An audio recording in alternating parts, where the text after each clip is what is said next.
E aí galera, Davi na voz. Muito obrigado mesmo pelo grande apoio que vocês me deram nos últimos vídeos. Hoje eu estou trazendo o recap de uma obra nova. O Prota foi abandonado quando criança na sua primeira vida, e na sua segunda vida, a sorte sorriu para ele, e ele reencarnou como um príncipe. E depois de alguns acontecimentos, ele perdeu seu reino, e todo mundo que amava. E no momento da sua morte, ele se encontrou com um dragão, e recebeu o coração do dragão, e usando o poder do seu novo corpo, ele terá sua vingança, e vai recuperar seu reino. O card da playlist do monstro mais forte que reencarnou como um humano vai estar passando na tela. Lembrando, se vocês gostarem do vídeo, e quiserem a continuação, deixa o like, e também inscreva-se no canal, e compartilhem esse vídeo com seus amigos, e também comentem para dar mais engajamento, e se essa continuação bater 3.000 likes, eu faço a parte 2 dessa obra. A história se inicia mostrando um cara se rastejando para fora do lago no meio de uma caverna, e se encontrando com uma existência mística, um dragão gigantesco que estava preso por correntes. Essa é uma história de um homem que acabou sendo aprisionado em seu próprio corpo em sua segunda vida, da mesma forma que na primeira, e também de um belo dragão cuja beleza foi glorificada em 1001 canções, o lendário conquistador de céus e mestre das estrelas, que acabou sendo derrotado como um mero mortal, mas mesmo assim a criatura se tornou um dos mestres mais talentosos de seu tempo que chegou ao ápice das artes marciais. Ao ver esse humano na sua frente, o dragão tentou devorar sua nova presa, mas como ele estava acorrentado com uma magia de selamento, ele não conseguiu chegar perto o suficiente para devorar sua presa, e mesmo vendo esse monstro lendário, o humano não mostrou nenhum medo, e olhou diretamente nos olhos do dragão, e por causa dessa insolência, o monstro perguntou qual era o nome do mero inseto na sua frente, e o humano respondeu que seu nome era Jarduran, e de um jeito debochado ele também perguntou o nome da criatura mística, e sendo chamado de narigudo por um mero inseto, o dragão começou a rir, e respondeu que seu nome era Través. Assim eles olharam um para o outro, o prisioneiro da Dande inescapável, e o cativo de seu próprio corpo e destino. Través sabia que nenhum mortal poderia escapar daquele lugar, mas de forma misteriosa, aquele inseto chegou ali, mas aquele mortal chamado Ajar, não conseguiria trazer ajuda para ele, e nem avisar ao mundo que o grande Través ainda vive. Eles estavam presos juntos para sempre, e isso significava que a vingança de Través jamais seria concluída. Enquanto isso, Ajar não conseguia entender como ele foi sortudo bastante para não se afogar na correnteza, e não bater a cabeça na correnteza interminável, e não cair para a morte nas cachoeiras, e não ser atingido pelos arqueiros. Em primeiro lugar, ele não conseguia entender nem como escapou da cidade. Ao mesmo tempo o dragão explicou para o humano que ele viveu uma longa vida, e viu vários impérios surgirem, viu cidade poderosa sucumbirem, lutou contra gênios e derrotou imortais, criou técnicas tão difíceis que muitos sábios ainda não conseguiram compreender. Mesmo assim, ele não é nada além de uma pequena mancha no mundo das artes marciais. Naturalmente Ajar ficou surpreso com o fato de uma criatura tão mística se considerar apenas uma pequena mancha. E vendo a surpresa do inseto, o dragão riu para si mesmo, e ativou uma das poucas funções que seu neurônio ainda conseguia executar. E nisso Través mostrou sua janela de sistema para o inseto. Mas para o Rajar, se aquilo era uma pequena mancha, então o que eram os sábios com quais ele se encontrou? Quem era ele? Um micróbio ou um grão de poeira? A única coisa que Rajar podia se orgulhar era que ele viveu 2 vidas. Tirando isso, tudo que lhe restava eram piadas idiotas e insolência. Bem, na verdade, isso foi tudo o que ele sempre teve: piadas, insolência e uma força de vontade indomável. E percebendo essas características dele, o dragão perguntou se o Rajar aceitaria fazer um acordo com ele, que provavelmente o levará a uma morte tão horrível que fará os pequeninos temerem de medo quando ouvirem histórias sobre Ajar. E sem opção, o humano aceitou essa oferta, mas como sempre ele aproveitou a chance para fazer piadas sobre o Través, e cansado das piadas do inseto, o dragão mandou o Rajar rastejar até a sua presa, e mesmo com o corpo todo destruído, o Rajar se rastejou em direção da presa do monstro, e diferente do que ele esperava, o Vegra atravessou a garra no seu corpo. E enquanto se agonizava de dor, a janela do sistema apareceu na sua frente, dizendo que está acontecendo alterações não permitidas na estrutura física do usuário, a substituição de um dos órgãos principais, e nisso o antigo coração de Ajar, que suportou tanta dor e desespero, estava se afogando no redemoinho de água, e em seu peito, um coração de dragão foi formado. Para vocês entenderem como o humano acabou em frente ao dragão, e obteve seu coração, nós vamos ter que voltar um pouco no tempo. O protagonista nunca foi uma pessoa sortuda. Muitas histórias começam assim, inclusive essa. Ele nasceu em uma sexta-feira 13, naquele dia choveu granizo. A mãe dele era uma garota comum de uma família disfuncional, que engravidou de um cara maneiro desprovido de inteligência. Naturalmente até eles sabiam que não conseguiriam cuidar de uma criança, já que eles não conseguiam cuidar de si mesmo. Então naquela mesma noite chuvosa, o casal abandonou seu filho na frente do hospital, e por causa da forma cruel que o prota foi jogado do carro, ele acabou sendo levado para a ala cirúrgica. E desde seu nascimento, ele esteve acamado e só conseguia mover seu braço direito. Então era improvável que ele vivesse muito tendo a coluna quebrada e traumatismo craniano. Mas ele era persistente, e conseguiu sobreviver. Assim ele foi levado para o orfanato, mas mesmo depois de vários anos, ele não foi adotado. E de vez em quando outras crianças iam ver ele no seu quarto, e entre elas, tinham aquelas que pensavam que ele estava fingindo não saber falar, e também aquelas que faziam perguntas cruéis, tipo se ele conseguia pegar a bola se jogasse para ele. Simplificando, eles só riam dele enquanto faziam brincadeiras. E para piorar, quando a enfermeira estava de mau humor, ela descontava sua frustração nele. Mas mesmo com tudo isso, o garoto ainda queria continuar vivendo. Assim, quando ele fez 12 anos, a sorte sorriu para ele pela primeira vez. Um famoso magnata visitou o orfanato, e imediatamente decidiu usar o garoto deficiente para seus próprios propósitos. E nisso o menino foi enviado para uma clínica grandiosa, e foi colocado em uma enfermaria que era maior que a maioria dos apartamentos. O magnata o visitava com a imprensa cerca de uma vez por mês, e dava presentes para ele, e graças a isso, ele conseguia fugir dos impostos. Mas o garoto não se importava em ser usado, já que sua vida estava melhorando. Ele comia comida saborosa, era cuidado por psicólogos que amavam os seus trabalhos, e os pacientes tratavam ele como igual. E sendo incapaz de falar, ele se tornou um bom ouvinte. No entanto, a música continuava sendo a sua única amiga. Por causa disso, ele sempre estava com o rádio ligado, enquanto comia, enquanto lia, e até enquanto escutava os outros pacientes.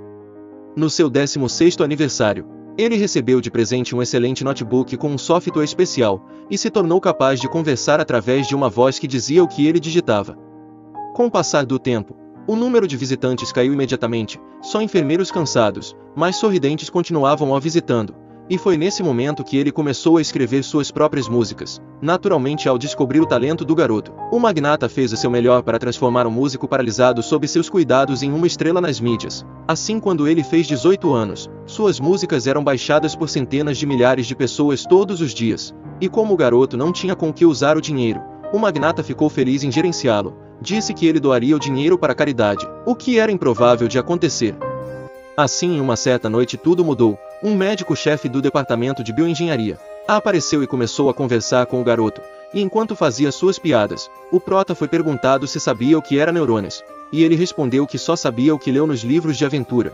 Então para ele neurônio era tipo uma interface neural, e ouvindo sua resposta, o médico disse que era mais ou menos isso. Resumindo, se o garoto aceitar passar pelas cirurgias, tem chance dele obter a capacidade de falar e andar, mas isso provavelmente levará alguns anos. E antes de terminar de explicar a parte ruim da sua oferta, o garoto aceitou, e ficando surpreso com o fato dele ter aceitado tão facilmente, o velho tentou explicar novamente, mas o garoto não mudou de ideia. E percebendo isso, o médico decidiu prosseguir com seu plano. Assim, depois de lidar com toda a burocracia, a preparação começou. Nisso especialistas vieram vê-lo. Médicos colocavam sensores por toda a sua cabeça, realizaram testes e verificaram todo tipo de coisa.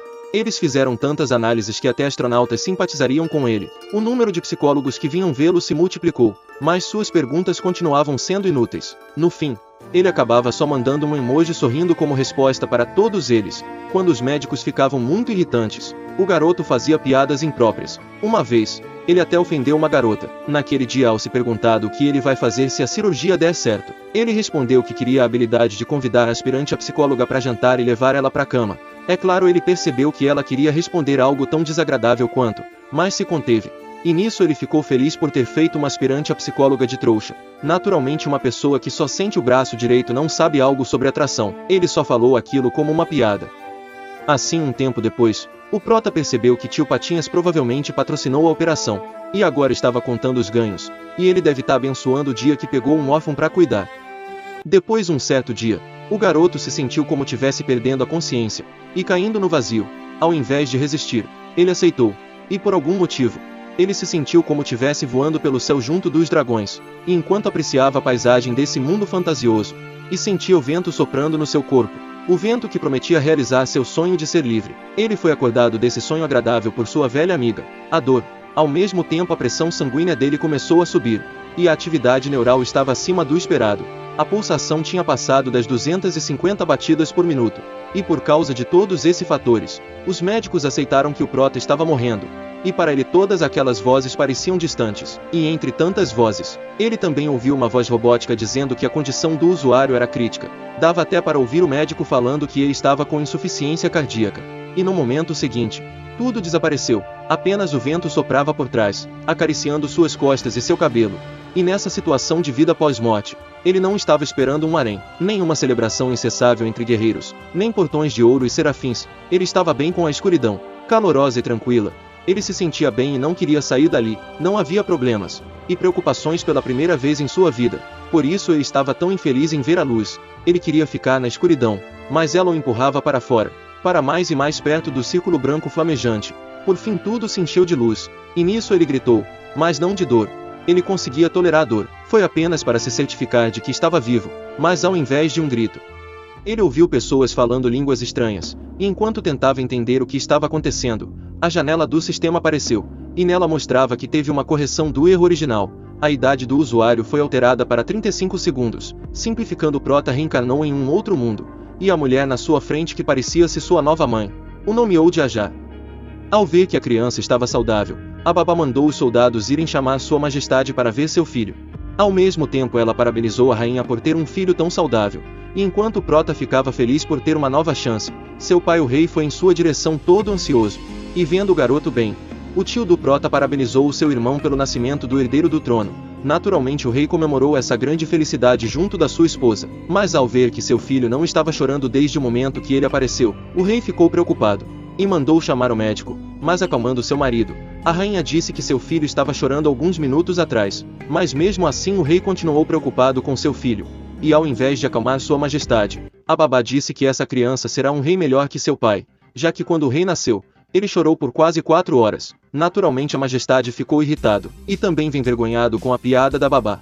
Intervindo no meio deles, o irmão do rei mudou o foco da conversa para o príncipe herdeiro, dizendo que ele nasceu bem forte, já que ele estava segurando a Elizabeth com muita força, e está olhando para eles fixamente. Naturalmente o rei ficou animado, e começou a fazer planos para o futuro do seu filho, dizendo que o príncipe seria um grande general e depois se tornaria rei. Mas a rainha ficou irritada, e disse que eles tinham concordado que se tivessem um menino, ele seria um estudioso. Naturalmente, como um rei, ele não quis que seu filho se tornasse um estudioso, e sim um grande general. Então quando eles foram discutir sobre o futuro do príncipe, a babá interrompeu eles, e disse para eles deixarem essa discussão para outra hora. O príncipe precisava descansar, e entendendo isso, o tio do Prota decidiu se retirar, e deixar seu sobrinho e sua cunhada descansar, e foi em direção do conselho de guerra.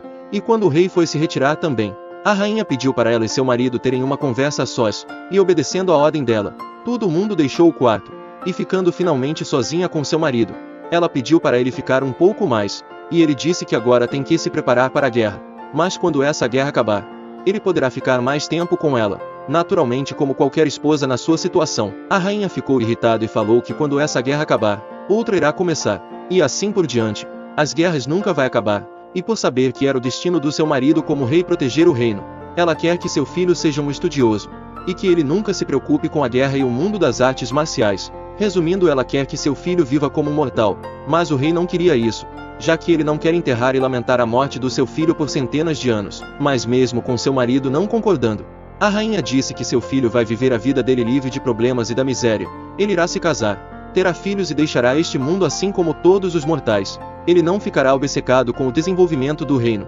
e viverá uma vida feliz e pacífica. É claro, ela sabia que não podia esconder a existência do seu filho para sempre, mas eles podem escondê-lo pelo tempo de vida de um mortal. Depois, ao se encontrar com seu irmão, o rei explicou o motivo da sua esposa não querer que o príncipe se torne um general, e também disse que o desgosto dela pela guerra era compreensível. Toda a família dela morreu quando ela era bem pequena, mas mesmo compreendendo sua esposa, ele ainda quer que todo esse reino seja do seu filho um dia.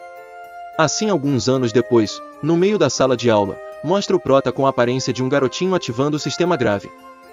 Rapaziada, se vocês querem a continuação da jornada do príncipe que se fundiu com o dragão mais forte, deixa o like, e também inscreva-se no canal para me ajudar a pegar 40 mil inscritos. Muito obrigado mesmo pelo grande apoio de todos vocês, e como eu sei que vocês são fodas, eu acredito que consigo bater essa nova meta.